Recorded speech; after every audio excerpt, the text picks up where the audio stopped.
What's up, all you sax guys out there? This is Stantawn Kendrick. That's like Antoine with Stantawn. And I'm just making a quick video today to talk about some mouthpieces that I have been more or less experimenting with. They're very different from each other, and they seem to bring out certain elements in my sound differently. Now I'm a firm believer. I know when I was growing up, when I was younger, when I was in my teens, I was very adamant about not being one of those people that, constantly switch mouthpieces back and forth, back and forth. I stuck to one setup, and I'm like, I don't want to try anything else. I don't want to mess with anything. I don't want to try anything. I just want one setup, and I don't want to be one of these people that's flip-flop back and forth. But as time went on, I found that using other mouthpieces or experimentation can actually bring out certain elements in your sound that you can't necessarily hear in your main setup. I don't know if that makes any sense, but I'll elaborate. What I mean is, let's say you play on one setup, you're used to hearing your sound through that setup in your head a certain way, and especially being tenor saxophone players, we're playing behind the horn as it is, and it feels like the sound is like further out, but on the other side of your horn, somebody else can hear a whole lot differently than you can being behind the horn and the sound is going that way. So for me, I always played on the same, I think I played on the same mouthpiece for a good, when I really got into a main setup, I'm gonna say for a good like 10 years straight. I wasn't playing any other mouthpiece. But as time went on, I started experimenting with different things, and I started hearing other elements in my sound on other mouthpieces that also kind of transferred back to my main setup. But I also heard some things in my main setup that I didn't like, but the good stuff that I like kind of went over to another setup. So it starts to become a mind game. Now, mind you, the listener probably hears 10% of that. What we feel, what we experience, the things that drive us crazy, like just simply changing a ligature or changing a reed, beyond the physical feeling of, okay, this reed's stiffer than that reed. But I'm talking about brand changes where we're like, oh, this reed sounds different than that reed. The listener probably don't even recognize or hear or notice that. It's all in here. So, but today I want to try two vastly different mouthpieces and explain what I mean. Now, another reason why I'm making this video is because I honestly don't know which one of the two of these mouthpieces I like better, or maybe they have the same equal amount of pros and cons. That's another thing. They both have pros and cons, and especially dealing with whatever musical circumstance you find yourself in. Are you in an acoustic setting? Are you in a heavily mic'd setting? Is it a studio situation? All of these things play into play, when it comes to what setup you're using. That's why it's good to be a player that can kind of play on any mouthpiece and still have their sound in that setup, but it serves as a little slightly different purpose. If you need a different situation because of the situation you're playing in. So without talking too much or rambling too long, first piece that I'm going to play is this one. Now I'm going to see if my webcam can focus on it. Come on. So that's a good angle right there. This is a Otto Tone Master New York mouthpiece. This mouthpiece was made, I want to say, in the 40s. It might be between the 40s and the 50s or somewhat, but this is it. It's Otto Tone Master. It has a large chamber in the inside. Hardly no baffle, if I can angle this correctly. Hardly no baffle. And you can see this mouthpiece has been used quite a bit. Quite a bit. But anyway, I'm going to play this one first. So this is a metal mouthpiece. And that's another thing. Metal versus hard rubber. That's a whole nother beast that I may make a video about at a later date. So I'm going to put this one on and play it. so you can get an idea for not how the mouthpiece makes me sound. Well, I guess it's pretty much how the mouthpiece makes me sound, but somewhat in how I sound on this mouthpiece versus another mouthpiece, what's similar and what's different. So I'm gonna play this one first. So this is a metal tone master. Sorry for that little edit. I had to get the microphone set right. You know, it was kind of down there and it was a little muffled. So here's the tone master.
Okay, so I tried to play something loud, something a little bit more soft, something a little bit more singing, something low, something high, something long, something quick, fast.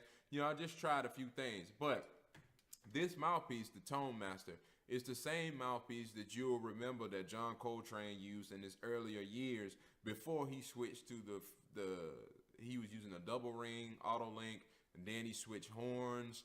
You know, so this is like early Train, you know, type of a mouthpiece. Not that I'm claiming to sound like Train, or that if you go out and find one of these and pay an arm and a leg, that you'll magically sound like Train. No, it's gonna take, you're gonna have your own sound in each mouthpiece. So that was the first mouthpiece, the Otto Link Tone Master. Not the Super Tone Master, the Tone Master. The next piece I'm gonna play is a Selmer Soloist mouthpiece. Now, this mouthpiece is very different. This is what it looks like. Famous person that played this, Joe Henderson, of course. I think he is the most iconic person to have played this mouthpiece. Then you got newer people like Kenny Garrett, Rich Perry plays on it. It's very unique because it does have a horseshoe chamber in the inside of it. This one is marked a D, Selmer Soloist D. It has been worked on, opened up to a 7-star measuring .105 by Brian Powell. The other mouthpiece is also a 7-star, worked on by Ted Klum. You know, these older mouthpieces sometimes need to be refaced or opened up because a lot of them were made small. So this is a 7, measured like a 7-star now. So this mouthpiece is a bit more, how can I say it? The Otto Link, the Tone Master. Well, first of all, I have a Florida Otto Link. I'm not playing that in this video, but the Florida Otto Link is more like this with its direction of sound. It's more pointy. It's more like a sniper rifle. The Tone Master is a little bit less aggressive as the Florida Link. I'm going to say, instead of saying it's a sniper rifle, maybe guns is a bad analogy to begin with. Let's just say the Florida Link is more like a laser. This one is more like, the Tone Master is more like this. It's a little bit more rounder, but still it has a focus that goes straight. This mouthpiece is a bit more, the ideal word is round. You know, so it's gonna be like this coming at you. So it's gonna be a bit warmer, even though the Tone Master is warm for what it is. I gotta say, the Tone Master is warm for what it is. With that being a metal mouthpiece. So I'm gonna play you some of the Selmer Soloist.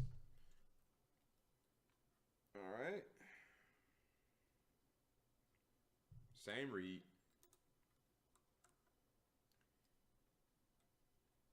Diodario, in case you're wondering. Rico Select Jazz. All right, here we go. Some of this. Oh, so let me stop right there. My cork is a little bit too thin, being that I've been playing a metal piece and it has compacted it. So I'm just going to put a piece of paper on here to make sure that the mouthpiece is sealing around the cork. A piece of paper, make sure that it's a tight seal. Okay.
So that gives you an idea of how this sounds. Now, if you notice, it took me just a little bit of time to get my chops refocused from playing on a much narrower mouthpiece with a slightly different chamber and a more focused, that makes the airstream need to be more focused to this mouthpiece is much bigger than this mouthpiece in feeling in the mouth. And the chamber is that horseshoe chamber. So obviously the airstream is going to have to flow a little differently. So it takes a little bit of time to adjust. But these mouthpieces are pretty different. And I would say that they sound good. You know, I'm, you know, as saxophone players, we're our own worst critics. Like I'll be the first one to say that I'm not totally satisfied with my sound. But let me just say this and I'll end the video.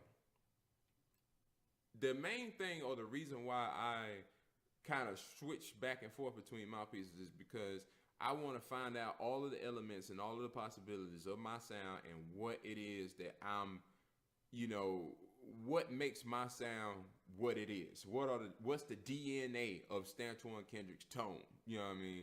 Like, we can practice long tones all day, and that's going to create muscle memory and get your airstream right and get you to have a nice core sound. But learning the ins and outs of these mouthpieces, the characteristics, the benefits, the features, the pros and cons, and combining that with what I have found out in my own sound will make me make a conscious decision when it comes down to which one will be a main setup. And at the same time, it depends on the situation I'm playing in. Sometimes I'm playing in a highly amplified situation. I may not want to use the soloist, you know, and sometimes I may be playing in a very like exposed acoustic situation. I may not want to play the metal mouthpiece, you know, or it may be a studio session, and that's a whole nother can of worms. But especially when it comes to hard rubber versus metal, that's a whole nother can of worms. Maybe I'll make another video about that, but I just wanted to make this video explaining these two mouthpieces. They are vastly different from one another. They interpret my sound quite differently, and I just want to make a video about it.